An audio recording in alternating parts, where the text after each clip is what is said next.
예, 교회 여러분 안녕하세요. 아침엔 기도, 저녁엔 성경.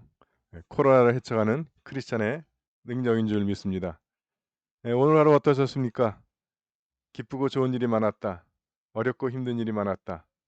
예, 근데 주님 안에서는 어, 어렵고 힘든 것도 다 주님의 계획 안에 있으면 다 은혜로 결과를 맺는 줄 믿습니다. 자, 오늘은 레위기 7장 말씀 함께 보시겠습니다.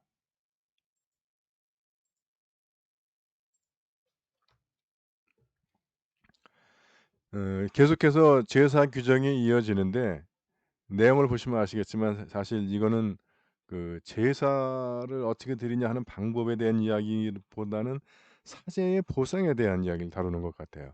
보시면 속죄 제물이나 면제 제물은 같은 규정을 따라야 한다. 얘 거의 이건 비슷하죠. 속죄와 면제는 속죄는 하나님 한테, 면제는 이웃에게 거의 동전의 앞뒷면 같은 제사죠. 그래서 죄를 벗겨주는 예식을 치르는 사자가 그 제물을 자기 몫으로 한다. 속죄제와 면제제 아시죠? 예. 어 그 기름기만 하나님께 바치고 고기는 안 바쳐요. 그래서 그 고기를 사제가 차지한다는 거예요. 그다음에 번제물의 8절은 번제물에 대한 이야기입니다. 번제물을 바쳤으면 그것을 바친 사자가 가죽을 차지한다. 번제는 고기도 뭐고 다 하나님께 살라 바치는 겁니다.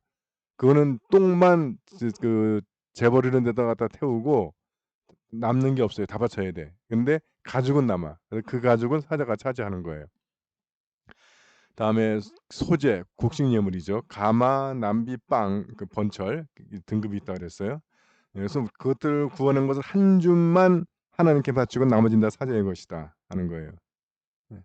그래서 모든 곡식 예물은 기름에 반죽한 것이든지 하지 않은 것이든지 다 아론의 아들들이 누구예요? 사제지 뭐 레위 지파. 예. 그래서 그 첫 곡식을 바칠 때는 누룩을 꿀을 사용하기도 해요. 그래서 그 곡식 예물도 다 한 줌만 하나님의 것이고 나머지는 다 사제가 차지한다 하는 겁니다. 다음에 그 친교제 지금 그 앞에는 속죄제, 면제제, 번제, 소제 4개의 제사가 나왔죠. 예. 화목제에 대한 규정입니다. 어. 친교제를 감사의 뜻을 함께 넣어서 바치려면 그 희생 제물에다가 소재를 같이 바친다는 얘기예요. 누룩 없이 기준으로 반듯하게 만든 과자 이거 소재죠. 예. 그리고 이런 예물은 이 감사의 뜻이 받쳐지면 누룩 넣은 빵 가져도 같이 곁들일 수 있다는 거예요. 예. 그래서 이거를 희생 제물 위에 얹어서 바친다. 그러면 한 개만 집어서 야훼께 들어 바치고 나머지는 다 예, 사제의 것이 된다 하는 겁니다. 그다음에 기름기와 피에 대한 규정입니다. 24절 말씀 죽은 짐승의 기름기와 야수에게 찢긴 짐승의 기름기는 먹진 마라 하는 거예요. 이거는 뭐 딱 읽어봐도 위생과 관계가 있다는 거 아시겠죠? 예. 그다음에 야훼께 살라 바치는 가축의 기름기를 먹는 사람은 추방시켜야 된다. 왜냐하면 이것은 하나님의 건데 이걸 하나님께 다 바쳐야지 왜 지가 먹어. 이건 안 된다는 거예요. 노타치해야 된다는 거예요. 20 너희는 어디에 살든지 새와 짐승의 피를 먹지 말라. 요거는 두 가지 의미가 있는 것 같습니다. 하나는 위생의 의미가 있고 또 하나는 이게 그 주술적인 의미가 있죠.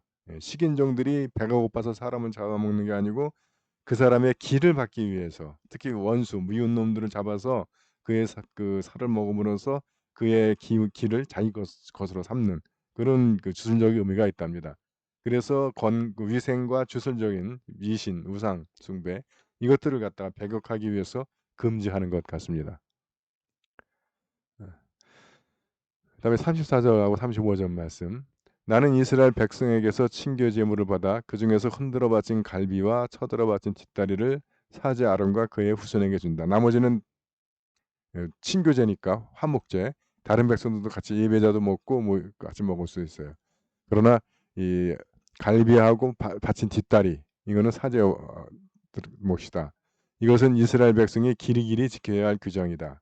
이것이 아론과 그의 후손들이 야훼의 사제로부터 임명되는 날부터 야훼께 살라바친 제물에서 그들이 받을 몫으로 정해진 것이다. 왜 이것을 정하냐 하면 여기 좀 설명했네. 7장의 제사 규정은 정확히 제사 방법에 대한 것이라기보다는 사제의 보상 규정으로 보는 것이 더 맞을 듯합니다. 이렇듯 하나님이 사제의 몫을 신경 쓰시는 이유는 레위 지파, 사제의 직무를 수행하는 지파죠. 사제 지파는 다른 지파와는 달리 땅을 받지 않고 성막 봉사를 명받았기 때문입니다. 그래서 나중에 성막 봉사가 성전 봉사로 바뀌죠. 그래서 그들은 땅을 받지 않았기 때문에 세속의 직업을 갖지 못해요. 그래서 제사를 통해 그들의 수입을 보장하기 위해서 그러시는 겁니다. 어. 자, 그런데 그래서 천주교는 사제는 그러니까 재물은 다 하나님의 것. 그래서 뭐 신방 감사금이니 뭐 하여튼 감사금자 붙은 것들은 거의 다 신부의 몫이랍니다. 그래서 신부는 천주교 신부들은 교회에서 돈을 받지 않거든요. 교구로부터 받죠. 그래서 교구에서 받는 돈은 작아요. 지금도 뭐 한 100, 한 200 되려나? 150만 원, 뭐 200 정도 될 거예요. 그렇지, 그거 받지만 이 감사 헌금을 다 신부들이 받기 때문에 실제로 헌금 부자입니다. 현금 부자 같이 만나서 어울려서 뭐 일하고 그러면 예. 성공에는 개념이 그렇지는 않습니다. 그래서 이게 천주교는 이걸 그렇게 적용하지만 엄밀히 말하면 사제라고 하는 것은 저희처럼 칼라 찬 사람을 지칭하는 것만이 아니고 교회가 사제죠. 사제적인 교회. 그래서 교회 그 사제라고 하는 것은 모든 크리스천을 지칭하는 말로 해석하셔야 됩니다. 그래서 그렇다면 이 규정, 이 사제의 보상 규정을 우리가 어떻게 이해할 수 있을까? 우리가 하느님의 일을 위해서 나의 수입을 포기할 때 하느님께서 그것을 갚아 주신다는 거죠. 그것을 보상해 주신다는 겁니다. 예를 들어 뭐 장사하시는 분이 주일날은 예배를 위해서 장사를 포기한다. 근데 보통 이제 뭐 식당이라는 거 하면 주일날에 사람이 더 많을 수도 있죠.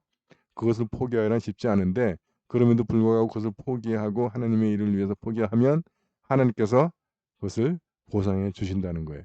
이거는 하나님의 일을 해 보신 분은 알 겁니다.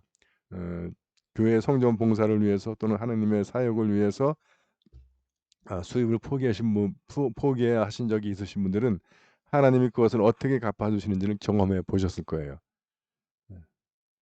그래서 우리가 그것을 기대할 수 있다라는 것, 그런 면에서 복음이 되는 것 같습니다.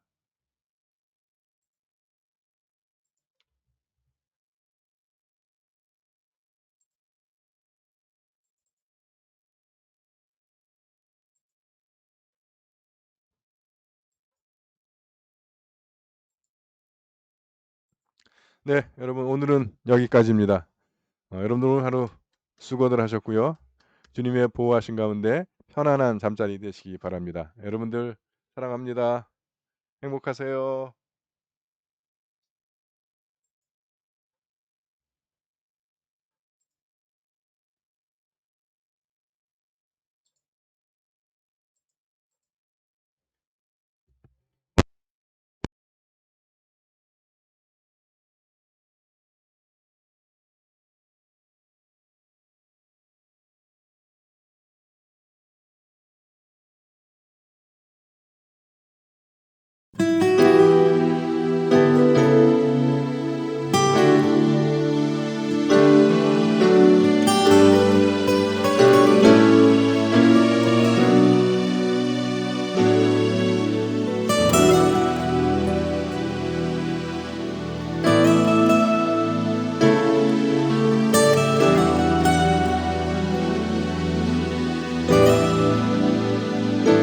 주님 내가 여기 있사오니